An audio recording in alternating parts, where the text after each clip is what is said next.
Assalamualaikum warahmatullahi wabarakatuh.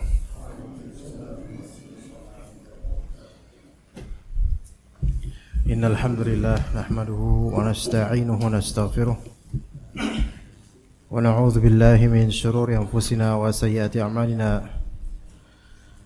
May yahdihillahu fala mudilla lahu wa may yudlil fala hadiya lahu.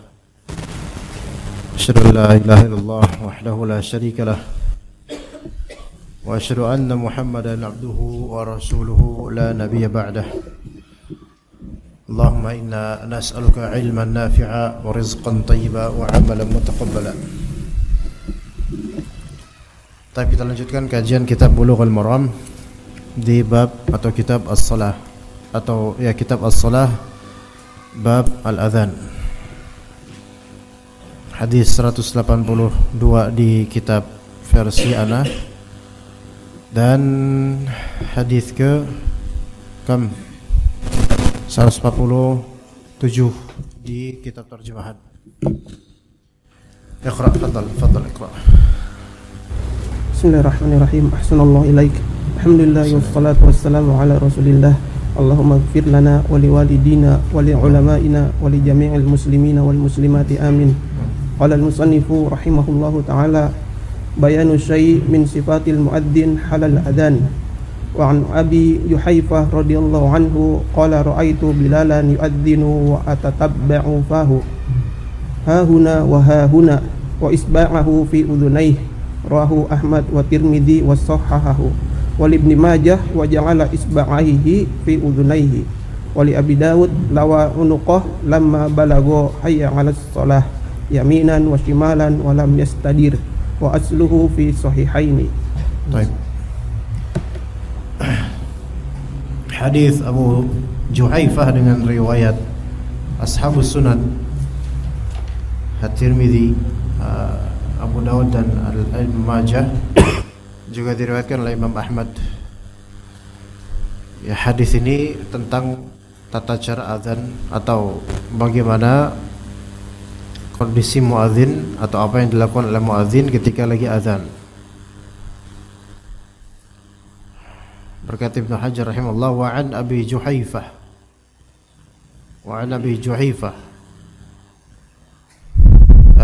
Abi Juhayfah ini termasuk sahabat yang sangat muda, ya, sangat muda. Sampai dikatakan bahwasanya ketika Rasulullah wafat, Abu Juhayfah ini belum mencapai usia baligh. Ya. Nah, Abu Juhayfah berkata, "Ra'aitu Bilalan yu'adhdhinun wa yatatabba'u fah." Saya melihat Bilal bin Rabah mengumandangkan azan dan wa tatabba', saya memperhatikan fah yaitu mulutnya Bilal bin Rabah radhiyallahu anhu.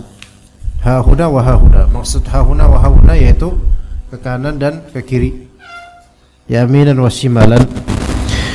Wa isba'ahu fi udhunayhi, dan saya perhatikan kedua jarinya fi udhunayhi, di dalam kedua telinganya. Diriwayatkan oleh Imam Ahmad dan At-Tirmidzi, dan Imam At-Tirmidzi mensahihkan hadis ini.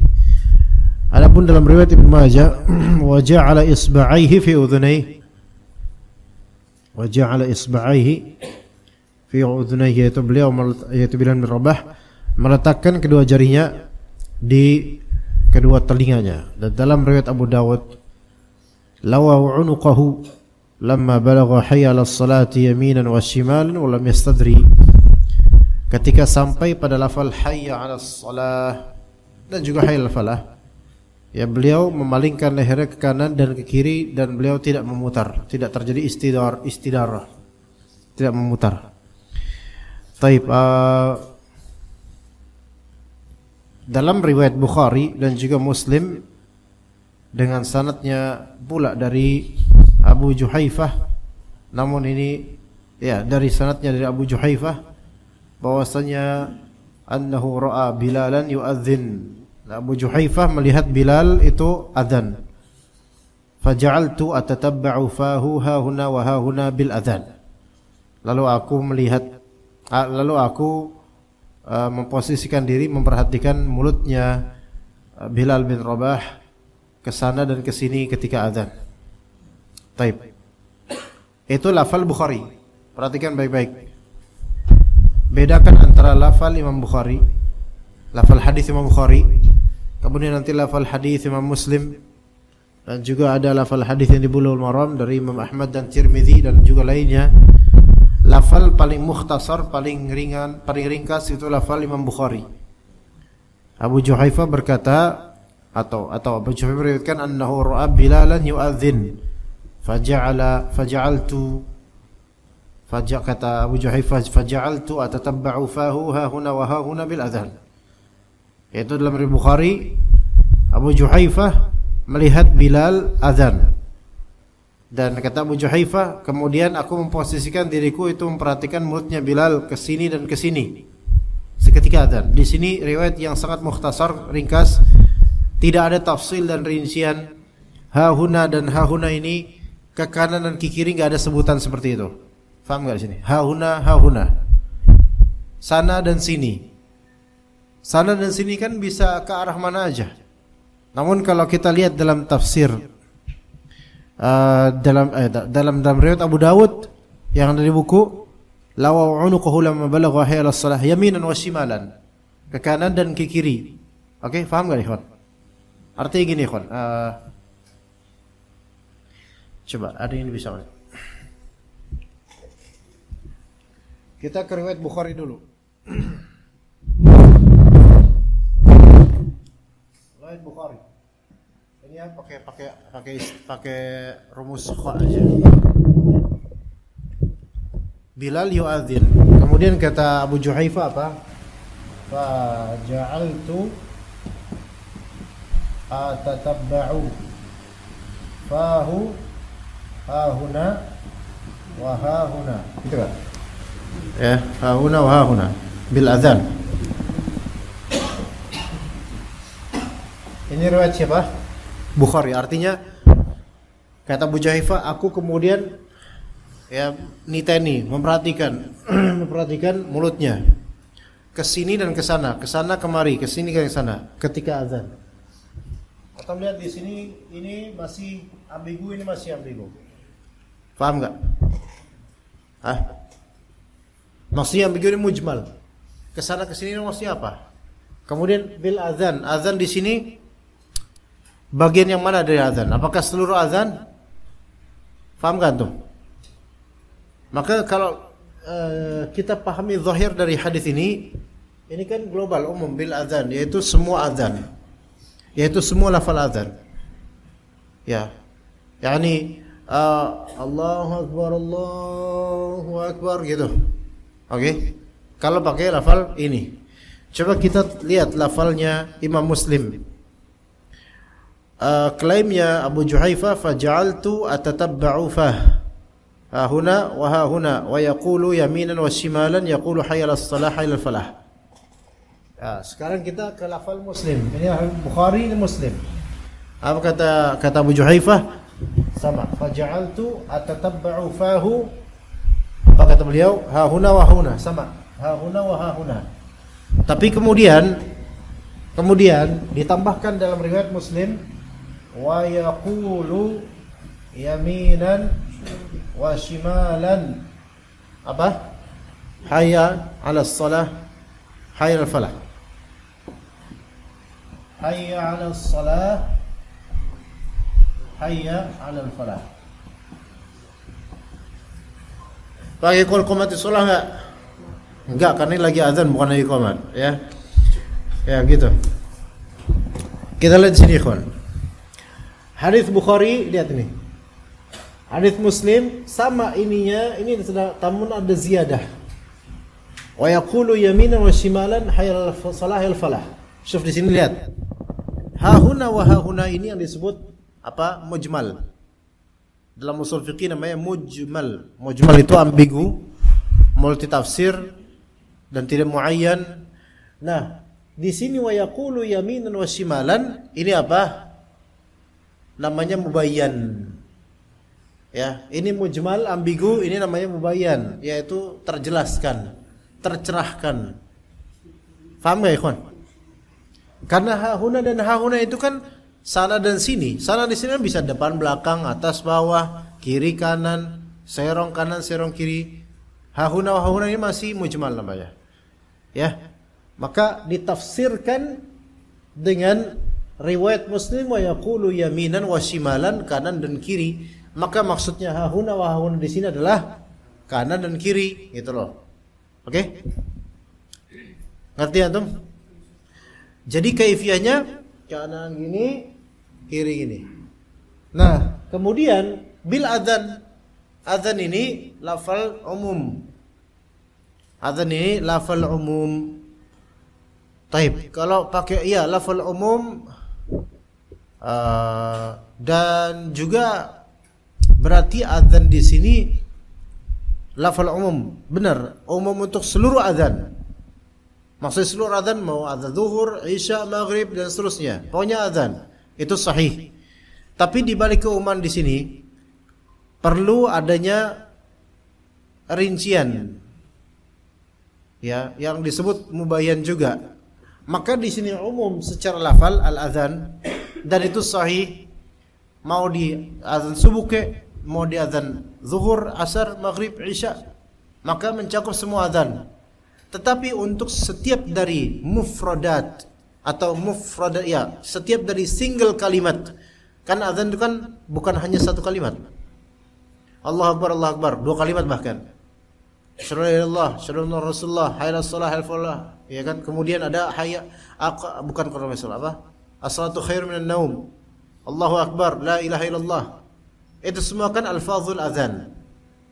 Dari segi adzan seutuhnya, maka iya Bilal dan lainnya para muadzin itu Bilal mencontohkan untuk kanan dan kiri. Tapi di bagian mananya di adzan tersebut itu yang sekarang jadi masalah. Apakah di seluruh adzan, ya, atau di sebagiannya lagi? Maka ini membutuhkan bayan dan penjelasan. Makanya al-adzan di sini umum secara lafal dan mujmal secara ta'yin.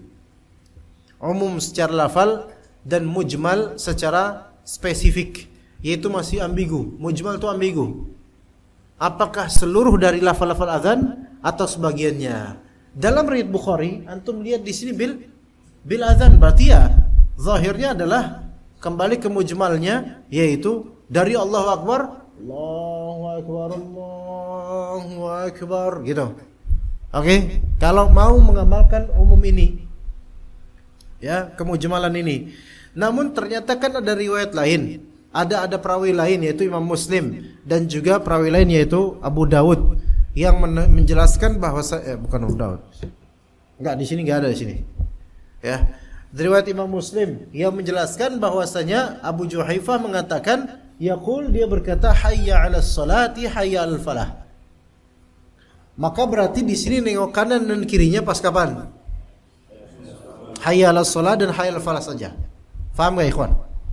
Maka ketika Allahu Akbar, Allahu Akbar, Allahu Akbar, Allahu Akbar, asyhadu an la ilaha illallah dua kali, asyhadu anna Rasulullah, itu pakai kanan kiri enggak? Tidak.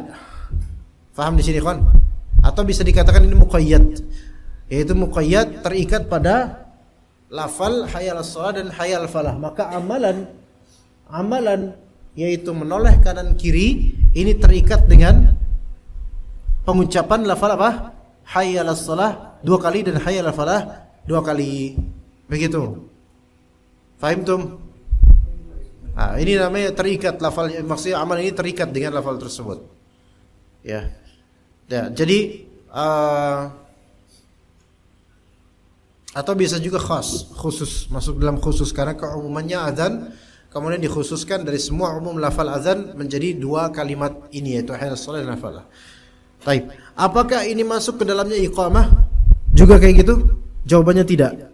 Maka ini hanya pada azan saja, bukan iqamah. Oke? Nah, inilah pentingnya al-jam' bainar riwayat wal alfaz, yaitu mengumpulkan antara riwayat-riwayat dan juga alfaz sehingga mendapatkan riwayat yang benar. Ya. Inilah keunggulan ahli hadis di atas ahli fikih. Dan ahli fikih memiliki keunggulan di atas ahli hadis di beberapa sisi. Ahli hadis memiliki keunggulan di atas ahli fikih dari beberapa sisi. Keunggulan ahli hadis apa di atas ahli fikih? Kemampuan ahli hadis untuk menjamak antara riwayat-riwayat dalam satu tema, sehingga bisa menyimpulkan yang lebih sahih dibandingkan ahli fikih itu sendiri dalam urusan fikih. Karena asalnya fikih itu adalah dari Rasulullah SAW dan para sahabat radhiyallahu anhum. Ya. Dan boleh jadi mungkin saja seorang ahli fikih tidak sampai kepadanya hadis ini. Hanya sampai padanya hadis ini. Maka akhirnya madhab yang dianut adalah, pendapat yang dianut adalah bahwasanya kanan kiri itu untuk seluruh dari lafal-lafal azan. Faham gak di sini ikhwan?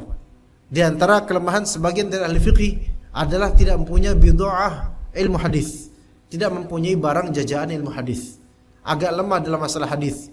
Dan bahkan dikatakan oleh sebagian dari ulama ahli hadis, dan bisa antum lihat dari kitab-kitabnya Imam Ahmad beberapa, bahkan mentahzir Imam Abu Hanifah dan juga ashabnya, karena mereka kurang sekali dalam masalah hadis sehingga didhaifkan oleh para sebagian ulama ahli hadis.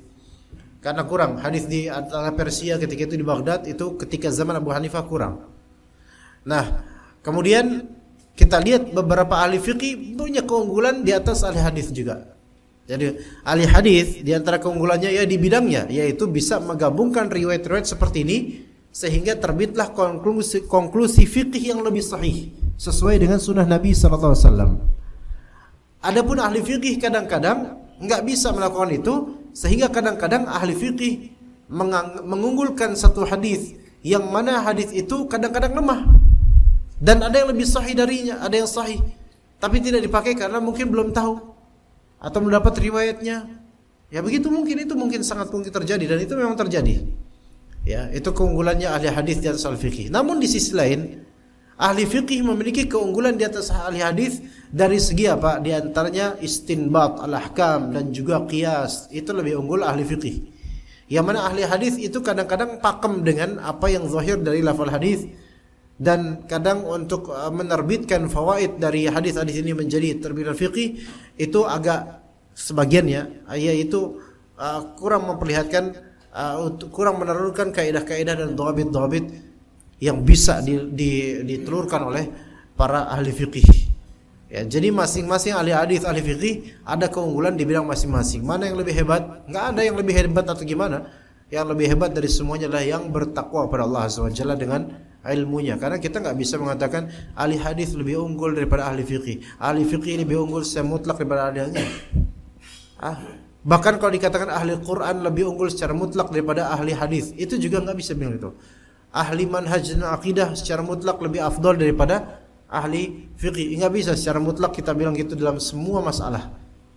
Karena boleh jadi ahli manhaj dan akidah itu enggak faham beberapa perkara fikih yang mana basic ahli fikih itu sudah paham. Bisa. Dan sebaliknya, ahli fikih luar biasa fikihnya, namun di bidang akidah sangat lemah. Itu sangat mungkin dan banyak. Ya, maka yang afdal dari semua itu siapapun dia fannya, apapun dia fannya, atau yang mutafannin, beragam disiplin ilmu menjamak semuanya, maka yang paling bertakwa itulah yang paling baik. Inna akramakum indallahi atqakum. Ya. Tapi begitu ya ikhwan. Di antara yang bisa kita dapatkan dari hadis ini, bahwasanya di antara hal yang dianjurkan yaitu menaruh menaruh isba', yaitu kedua telunjuk atau kedua jemari di telinga. Ya, di telinga ketika lagi azan, Itu apakah itu suatu sunnah? Ya gitu loh. Apakah itu suatu sunnah mahdhah atau bagaimana? Ketika yang dilakukan oleh Bilal bin Rabah itu hal yang Nabi SAW mengamininya, maka itu bisa menjadi apa? Bisa menjadi sunnah.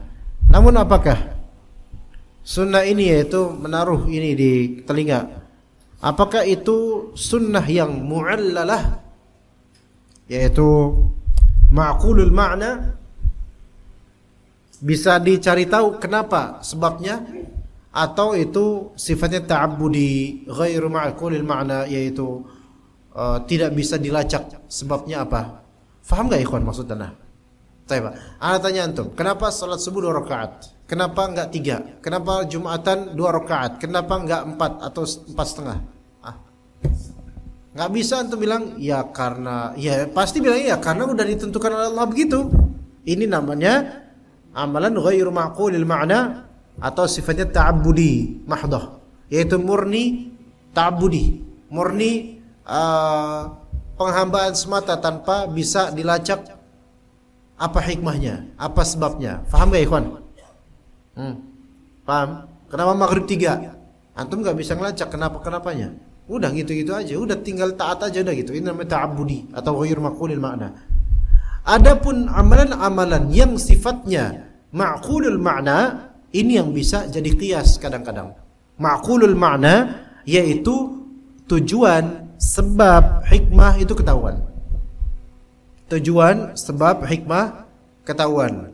Itu kadang-kadang bisa jadi qiyas. Kadang-kadang bisa dikiaskan dengannya. Taib. Sekarang kita lihat, kalau misalnya ini nih, apa ini? Ya. Itu ada nggak ma'qul maknanya gitu loh? Atau murni ta'abbudi? Ada nggak sebabnya? Kenapa kok kayak gini? Kira-kira ada nggak sebabnya? Hah? Antum rasa ada nggak perbedaan antara azan gini sama gini? Ada? Lebih kuat mana? Gini? Iya, taib. Ya, dan azan dianjurkan untuk kuat, dianjurkan untuk raf'us saut. Ya, tapi kalau misalnya azan gini, Allahu akbar, Allahu akbar.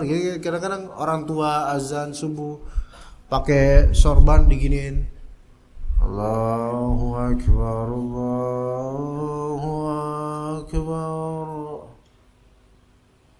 Lupa. Oh ya. Ngantuk. Tetangga-tetangga dengar ini, alhamdulillah tambah pules. Ya, bukannya malah bangun. Maka kalau misalnya illatnya adalah raf'us saut, supaya irfa' saut atau mengangkat suara lebih, ya. Maka ketika seseorang merasa tanpa kayak gini dia malah lebih terangkat suaranya, dia gini, Allahu akbar, Allahu akbar gitu, maka ya berarti nggak usah kayak gini dong, gitu loh. Karena ini perkara bagi mereka ya itu ada ilatnya, ya gitu. Taib masal iltifat yamin wa shimal. Nengok ke kanan dan kiri, ini berarti khusus di hayal as-salah dan hayal al-falah. Nah, lagi-lagi itu, apakah menoleh kanan dan kiri di hayal as-salah hayal al-falah ini ta'abbudi mahd, yaitu murni ibadah tanpa adanya sebab yang bisa kita lacak, atau dia amalan yang ma'qulul ma'na, amalan yang bisa dilacak maksudnya dan tujuannya apa, hikmahnya. Mana yang ayo. Kalau misalnya ta'abbudi mahad, yaitu murni penghambaan, hayya 'alas shalah gitu, maka berarti ya udah, itu berarti sunnah yang murni, ya udah sunnah, nggak usah lagi antum. Nah kalau misalnya kayak gitu pemahamannya, maka walaupun ada mukabbirus saut, speaker, maka tetap dilakukan. Ayo shalah gitu. Dan ini yamin wa shimal. Zahirnya yamin wa shimal, tidak terjadi istidarah. Istidarah itu bukan kan muter di sini dan tidak memutar. Antum jangan salah paham. Walam yastadir berarti tidak memutar berarti. Ayo shalah. Enggak gitu, maksudnya mutar di sini adalah hayya 'alas shalah gitu. Itu namanya istidarah gitu. Ini istidarah maksud, bukan istidarah muter ke belakang terus. Enggak bukan gitu. Itu tawaf, namanya tawaf. Ya. Nah, ini istidarah itu ya bolak-balik gitu loh. Enggak gitu. Walam yastadir, makanya katanya walam yastadir. Walam yastadir di sini maksudnya bukan muter ini. Walam yastadir maksudnya apa? Tidak gini-gini dalam satu lafal. Paham enggak? Melainkan hayya 'alas shalah. Selesai di sini. Paham enggak? Gitu. Ini maksudnya. Yamin wa shimal. Diulang lagi. Hayya 'alas shalah. Gitu. Hayya 'alal falah gitu. Bukan hayya 'alas shalah. Enggak ini istidarah enggak, lam yastadir.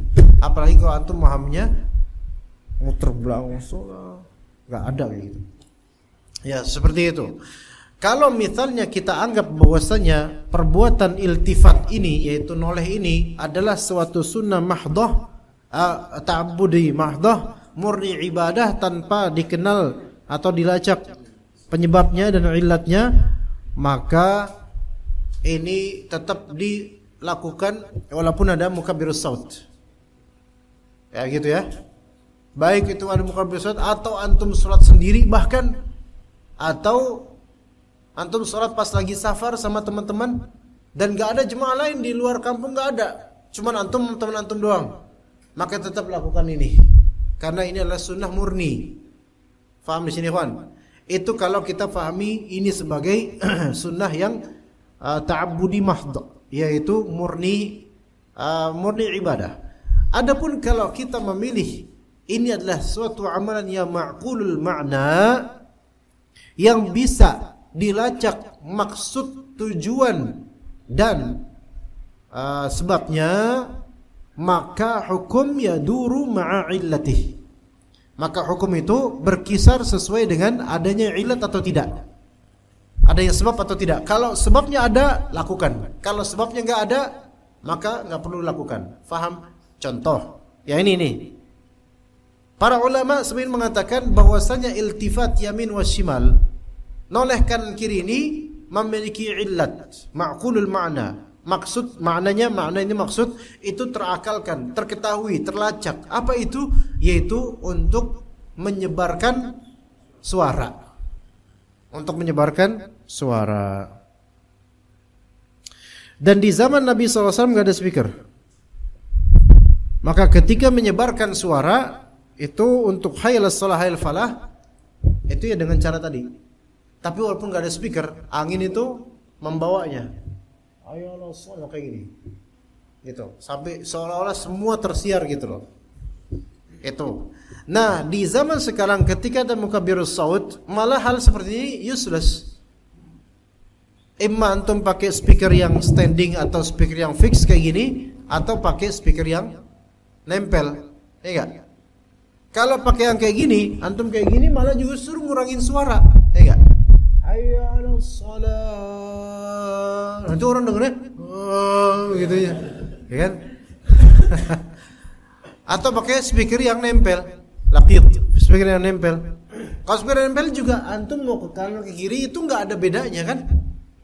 Maka ketika illat ini tidak terwujud, illat perbuatan yaitu untuk raf'us saut tidak terwujud dengan itu, dengan apa namanya noleh itu, maka ya enggak perlu dilakukan karena al hukmu yaduru ma'a illati. Hukum sunnah atau wajib atau misalnya itu berkisar sesuai dengan sebabnya, illat. Kalau sebabnya terwujud maka lakukan. Kalau sebabnya emang nggak ada, maka nggak usah lakukan. Gitu ya, kawan. Wallahu alam yang sahih adalah yang kedua ini, yaitu bisa diketahui sebabnya mengapa dilakukan seperti itu. Ya, maka ketika antum azan dengan mukabbirus saut, maka ini tidak perlu dilakukan. Tapi kalau antum melakukan pun ya silakan gitu loh, bukan hal yang terlarang. Karena minimal wasfnya ada gitu loh. Dalam kitab Iqtida' Sirat Mustaqim gitu loh.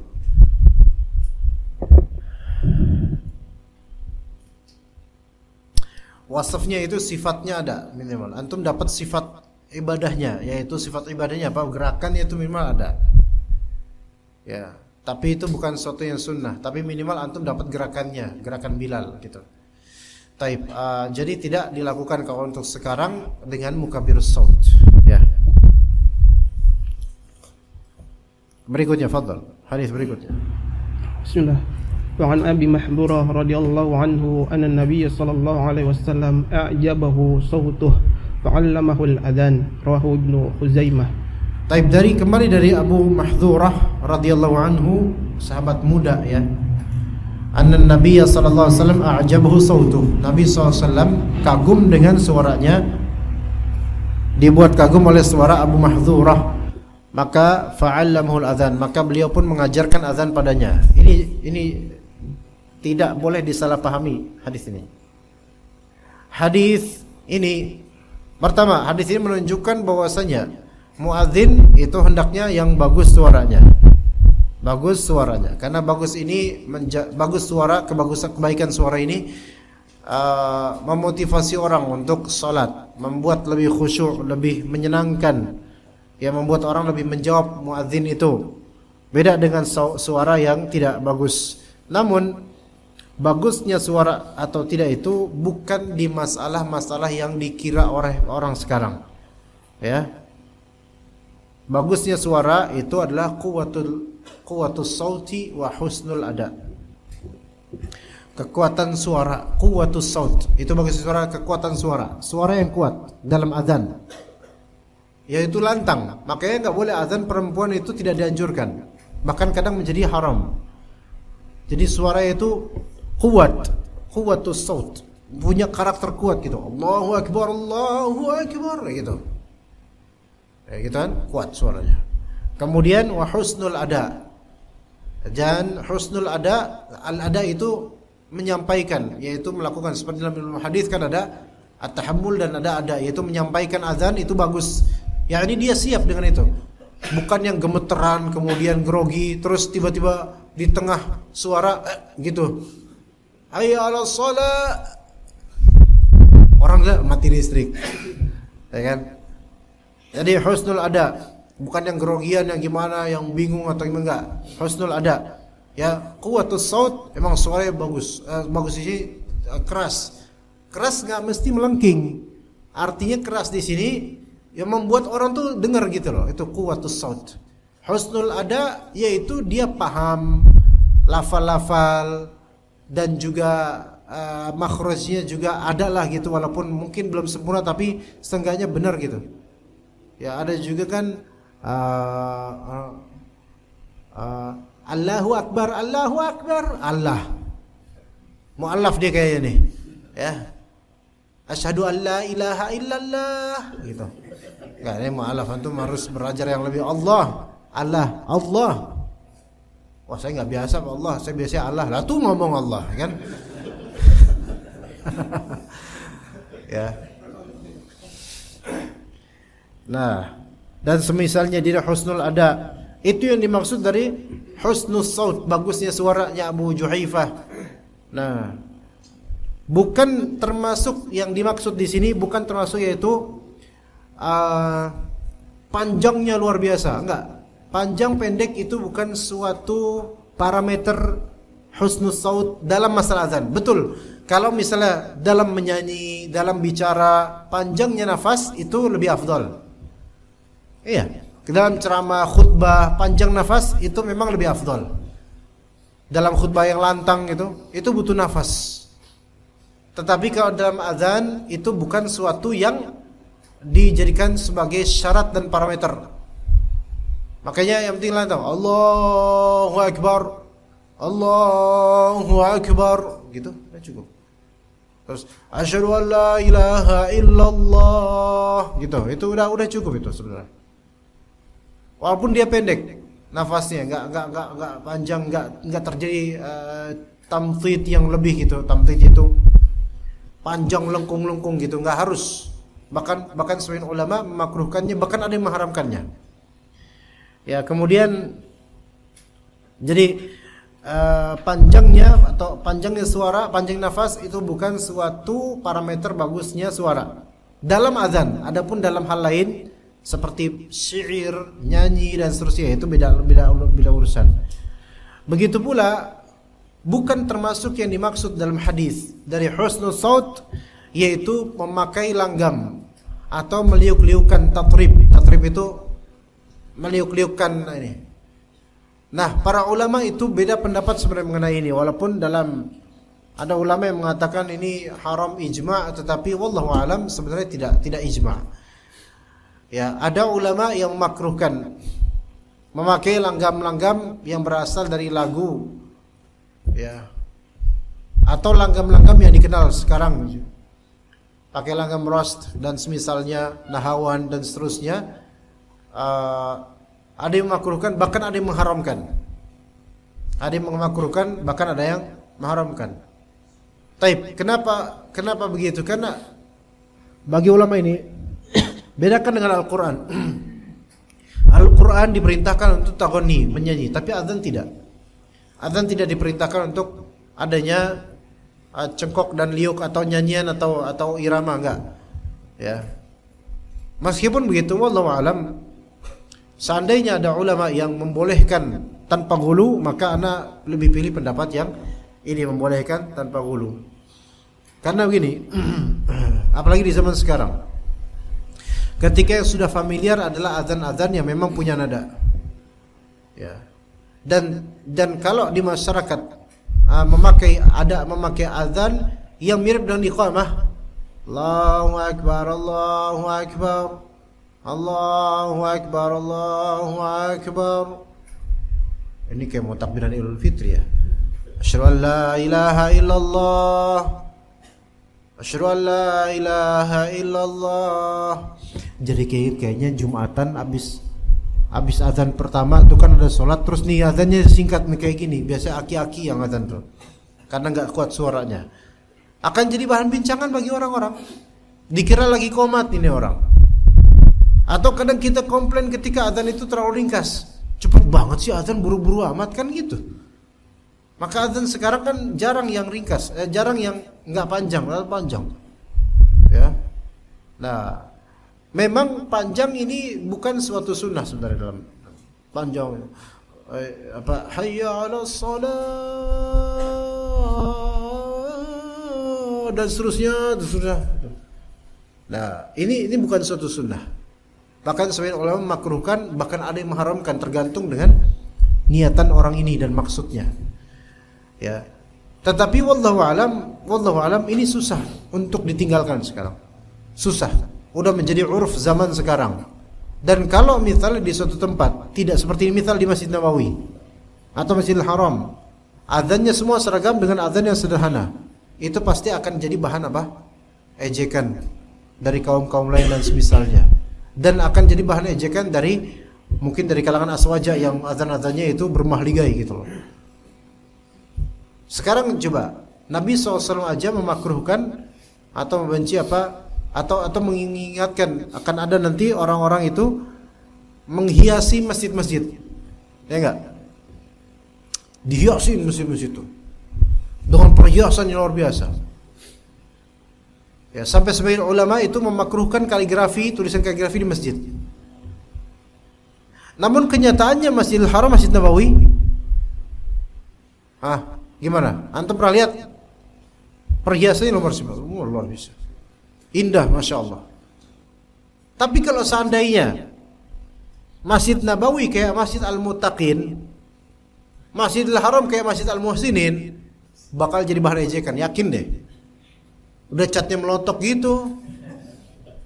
Coba Masjid Nabawi, jangan Masjid Nabawi, Masjid Al-Aqsa misalnya. Udah kayak Masjid Al-Hawi condet. Tahu nggak Al-Hawi condet? Itu seninya kan bagus itu, catnya ngelotok. Coba kayak gitu, jadi bahan obrolan, bahan olokan. Lihat nih kiblatnya kaum muslimin kayak gini gitu. Iya, pasti diejek pasti. Ya. Kemudian misalnya masjid-masjid sekarang pengen ikutin sunnah Nabi SAW, yaitu pakai tanah saja, nggak usah pakai lantai. Karena yang sesuai sunnah pakai tanah atau apa adanya gitu, kerikil dan tanah. Sekarang Masjid Nabawi seperti Masjid Nabawi di zaman Nabi SAW. Udah gitu, tanah, kerikil, debu. Kira-kira jadi bahan obrolan nggak? Bahan olokan dari kaum lain? Pasti dihina-hina kita. Dan juga bahkan pasti masjid ini akan dihinakan oleh kaum muslimin itu sendiri. Kok di kampung saya, masjid saya lebih bagus dari Masjid Nabawi gitu kan? Akan jadi bahan hinaan. Maka kadang ada suatu kemakruhan yang mau nggak mau harus dilakukan atau perlu dilakukan demi mencegah hal yang lebih buruk daripada itu. Begitu. Nah, contoh lain di pesantren Anda sendiri nih, di pesantren Anda ada seorang, dia Pak Rusman namanya. Ya. Orang Selo. Selo itu bagian kaki gunung di daerah Boyolali di Gunung Merbabu, Selo. Kalau orang-orang suka hiking kaki gunung itu ada. Kalau Gunung Merbabu ada yang dari Kopeng, ada dari Selo. Tapi Anda nggak ceritain ininya, ya. Anda ceritain Pak Rusman. Ada Pak Rusman. Dia udah masuk Al-Irsyad dulu. Selesai lulus SMA di luar, terus masuk ke I'dad Dini namanya, yaitu apa I'dad Dini ya? Yaitu yang masuk pesantren tapi udah lulus SMA lah gitu loh gitu. Jadi usianya lebih tua dari kita-kita. Dan ada kakak kelas Ana orang Lombok. Namanya Iwan. Ya, Iwan Hasbi namanya, orang Lombok. Jadi Lombok ketemu sama Boy lupa ya. Boyolali ya. Iya.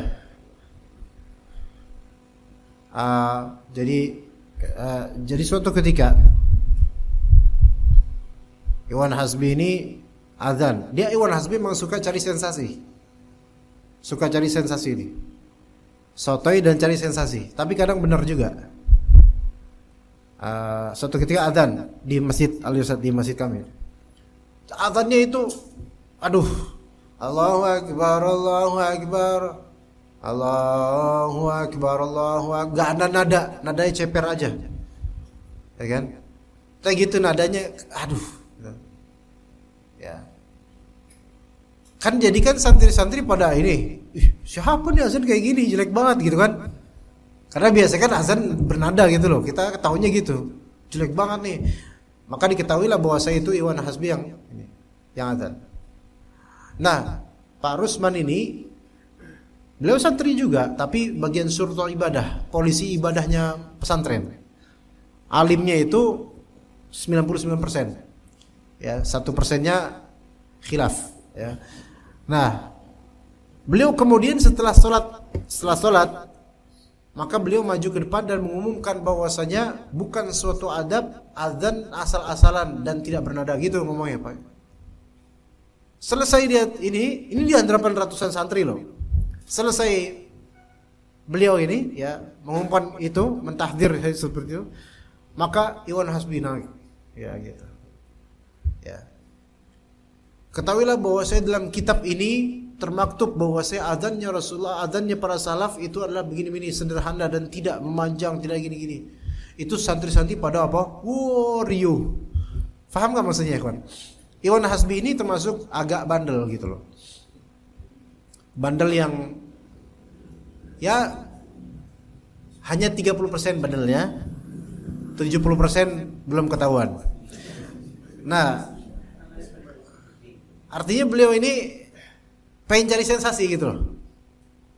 Anak-anak nakal di pesantren itu rata-rata ada sisi permusuhan terhadap OSIS kalau di umum tuh OSIS namanya. OSIS tapi bagian yang surta ibadah, ngerti gak? OSIS kalau di Pumumtan, OSIS apa namanya? OSIS itu apa? Band dari English. Hah? Ini ada OSIS kan? Apanya OSIS apa ya? Organisasi ya siswa itulah gitulah ya. Ya sekolah. Nah, kan OSIS kan mungkin ada departemen masing-masing gitu. Ada yang bagian ini, bagian itu. Di pesantren juga ada namanya Jam'iyah Thalabah.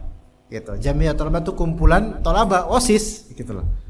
Kan OSIS Jam'iyah, OSIS kan organisasi Jam'iyah. Thalabah siswa gitu, perkumpulan siswa. Disingkat jadi JT, Jamaah Tabligh. Gitu, iya.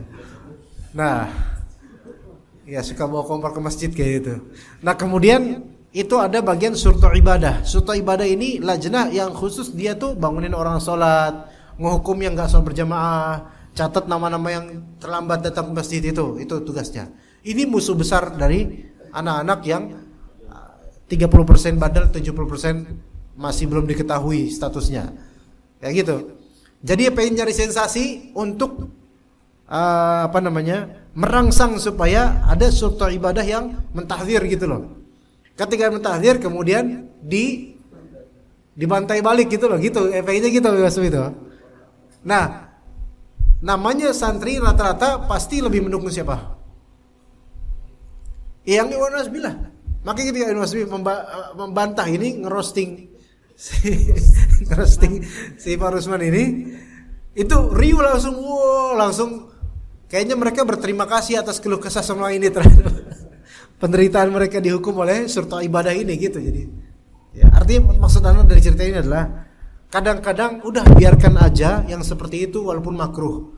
Karena kalau dihilangkan fitnahnya lebih besar. Ngerti nggak maksudnya? Memanjangkan suara ketika adzan, meliuk-liukannya, ya udah biarin aja. Karena kalau misalnya itu ditinggalkan kemudian ya betul kembali ke bagaimana salafus saleh, itu bakal jadi bahan omongan dan menjadi fitnah baru. Gitu. Sementara ketika yang makruh ini dibiarkan aja, itu orang nggak bakal mempermasalahkan. Sekarang siapa di antara antum yang mempermasalahkan adzan panjang? Apalagi di masjid Aswaja misalnya. Bapak tadi yang adzan ya?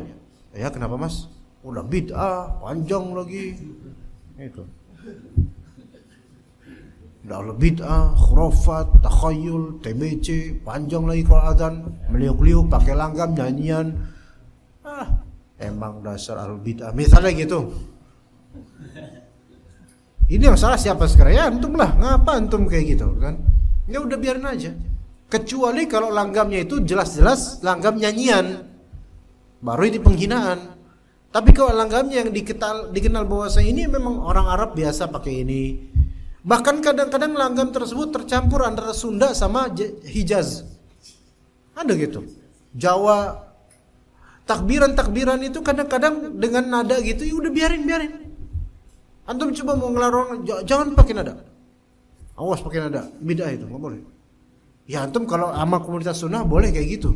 Tapi kalau sama awam fitnah besar. Coba antum ke Jawa, misal Jawa Tengah, di kampung-kampung, aki-aki udah bagus dia takbiran masih kuat itu. Antum strap mati itu aki. Cara la ilaha illallah wallahu akbar. Nah karena Pak maaf sebentar, stop dulu. Gimana tadi? La ilaha illallah. Dari mana Pak? Udah tua dari mana? La ilaha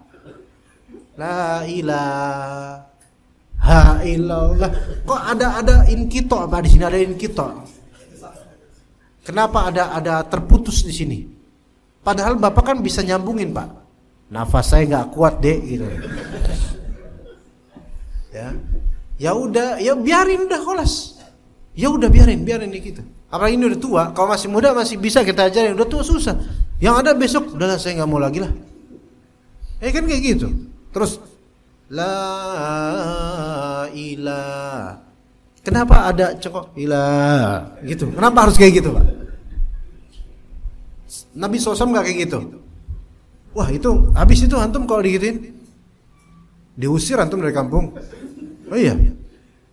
Nah, ya udah biarin aja. Biarin. Ya, karena fitnahnya lebih besar kalau kita tutup itu semua. Belum siap orang-orang. Mungkin yang muda-muda kita ajarin supaya lebih afdal lagi gitu. Ya. Oke, ya dilanjutkan hadis berikutnya. Jabir bin Samurah radhiyallahu anhuma qala sallaitu ma'an Itu tadi suara anak tadi itu jangan antum crop, antum potong terus habis itu atau sebarin ke grup Tariqul Huda misalnya. Anggam Al-Jaizi misalnya, jangan. Ya. Sallaitu ma'an Nabi sallallahu alaihi wasallam al-Aidaini ghairu marratin wala marratain bi ghairi adzanin wala iqamah, rawahu Muslim wa nahwuhu fil muttafaq alaih an Ibnu Abbas radhiyallahu anhuma wa ghairihi. Baik. Di sini ini hadis terakhir dan ini dua hadis sebenarnya. Wa an Jabir bin Samurah dan juga dari hadis Ibnu Abbas radhiyallahu anhuma tentang masalah salat Id tidak ada azan, tidak ada iqamah. Maka kata Jabir bin Samurah radhiyallahu anhuma, beliau berkata, "Shallaitu ma'an Nabiy sallallahu alaihi wasallam al-Aidain, ghairu marratin wala marrataini bi ghairi adzanin wala iqamah." Saya telah salat 2 hari raya bersama Nabi SAW, tidak hanya sekali atau 2. Maksudnya berkali-kali salat Idul Adha, Idul Fitri itu tanpa azan, tanpa iqamah. Ya, dan juga dalam riwayat Ibnu Abbas, dan ini hadis yang diriwayatkan oleh Imam Muslim rahimahullah. Ini menjadi dalil bahwa salat Id tidak disyariatkan azan, tidak pula disyariatkan iqamah. Ya, dan ini seperti ijma'nya para ulama Ahlussunnah berkaitan dengan tidak adanya khilaf akan tidak ada syariat untuk azan atau iqamah di salat Id. Dan juga di salat-salat sunnah tidak ada salat-salat sunnah di salat Id, melainkan salat itu sendiri yang disunnahkan oleh jumhur ulama. Tidak ada nawafil, tidak ada tatawwu', tidak ada salat sunnah sebelum salat Id, kecuali mungkin kalau misalnya salat Id itu didirikan di dalam masjid, maka itu ada salat tahiyatul masjid. Maka tidak ada salat khusus berkaitan dengan Id itu sendiri, melainkan Id itu sendiri yang menjadi salat ketika itu. Ya. Ibnu Qayyim rahimahullah mengatakan, karena di kitab Zadul Ma'ad, kana Nabi sallallahu alaihi wasallam idza intaha ila al-musalla akhadha fi as-salati bighairi adzanin wala iqamah. Nabi sallallahu alaihi wasallam ketika beliau selesai dari salat ketika beliau masuk ke dalam musalla, ya, masuk ke musalla yaitu tempat untuk salat bersama dengan jemaah yang sama salat Id, maka akhadha fi shalah, beliau memulai salat tanpa adzan, tanpa qamat, wala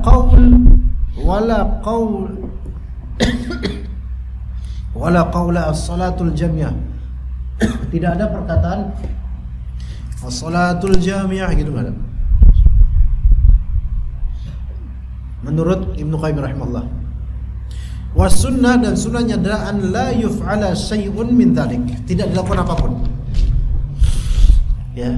Namun kenapa di tempat-tempat seperti Masjid Nabawi, Masjidil Haram, ya, itu ada as-salatul jami', misal sebelum tarawih atau sebelum salat-salat lainnya, ya kan?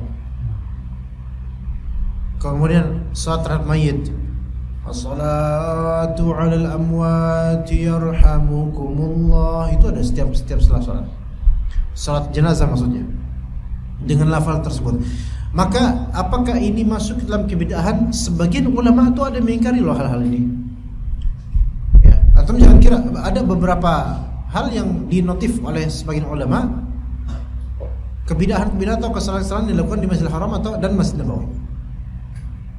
Ya, walaupun kalau kita lebih lagi insaf dan lebih dekat lagi, ya, kita katakan bahwa ini enggak layak diingkari, karena semua ini dilakukan demi maslahat.